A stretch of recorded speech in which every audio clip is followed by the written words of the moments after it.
Steve Jobs was born in San Francisco on February 24, 1955. His parents were unmarried at the time. Steve's biological father was from Syria, and since Steve's mother's father did not approve of his daughter marrying a Syrian, she put Steve up for adoption. Steve was adopted by Paul and Clara Jobs. At the age of 5, Steve's family moved to the Silicon Valley. There his father built him his own workbench and taught him the basics of electronics and how to build things on his own. Later, Steve met his neighbor, an electronics hobbyist, that introduced him to the Heath kits. They were unassembled, basic electronic devices that the user would construct with the use of a manual as a guide. As a teenager, Steve cold called Bill Hewlett, a man that Steve looked up to, and managed to not only secure parts from HP, but to also acquire a summer job assembling parts. During the summer before Steve's summer year, he was introduced to Steve Wozniak, or Woz as he was called.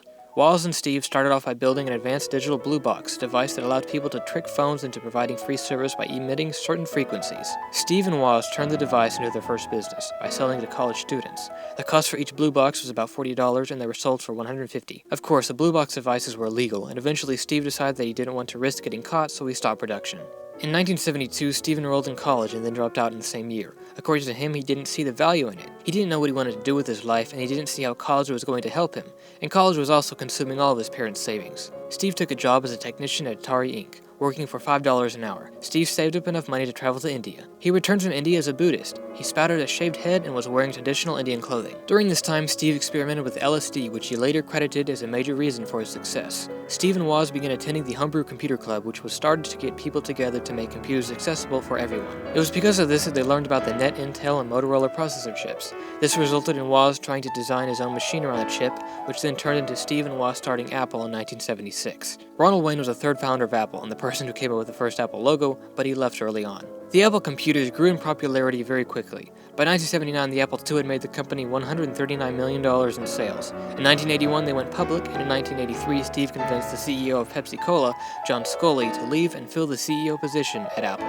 In 1984, Apple released its famous 1984 Super Bowl commercial, which introduced the Macintosh, which became the first commercially successful small computer with a graphical user interface. An industry-wide sales slump near the end of 1984 resulted in a deterioration between the working relationship of Steve Jobs and John Sculley. A power struggle ensued, which resulted in Steve Jobs being removed from his managerial duties and then him resigning from Apple 5 months later in 1985. After he left, he founded Next Computer in 1985 with $7 million. He later attracted attention from Ross Perot, who invested $20 million in the company. Although there weren't many Next computers sold, the company was not a failure, and parts of the operating system went on to be used in iTunes and Mac OS X. In 1986, Steve purchased Pixar from George Lucas for $5 million. Pixar started out as a high-end computer hardware company. The computers didn't sell well. To compensate for this, Pixar started creating animation for outside companies. Pixar made a deal with Walt Disney to produce 3 computer-animated feature films, the first one being Toy Story.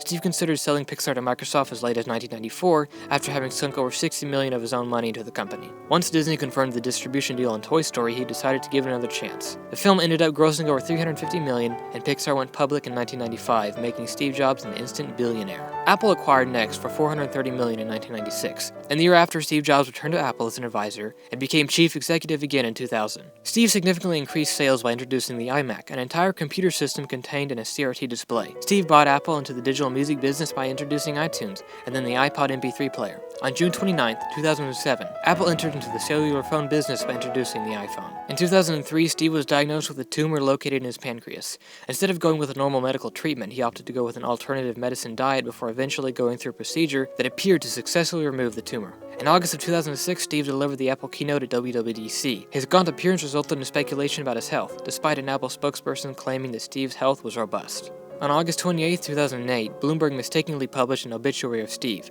He responded by quoting Mark Twain with, "Reports of my death are greatly exaggerated." In April 2009, Steve underwent a liver transplant, and on January 17, 2011, Apple announced that Steve Jobs had been granted medical leave, and that Tim Cook would be running Apple's day-to-day operations while Steve would still be involved in major decisions at the company. Steve Jobs made his last onstage Apple appearance at the WWDC keynote on June 6 and introduced iCloud. On August 24, 2011, Steve Jobs stepped down from Apple, stating that he could no longer meet his duties and expectations as Apple's CEO. Steve Jobs died in his California home at age 56 on October 5, 2011, due to complications from his relapse of his previously treated pancreatic cancer. The announcement of his death resulted in a massive response from the online and media world. Over 10,000 tweets per second were sent discussing his death, the biggest online reaction of any event in history. You might not like Steve Jobs as a person, or care for his Apple products, but there is no denying the fact that he was a visionary and that his ideas have changed the world.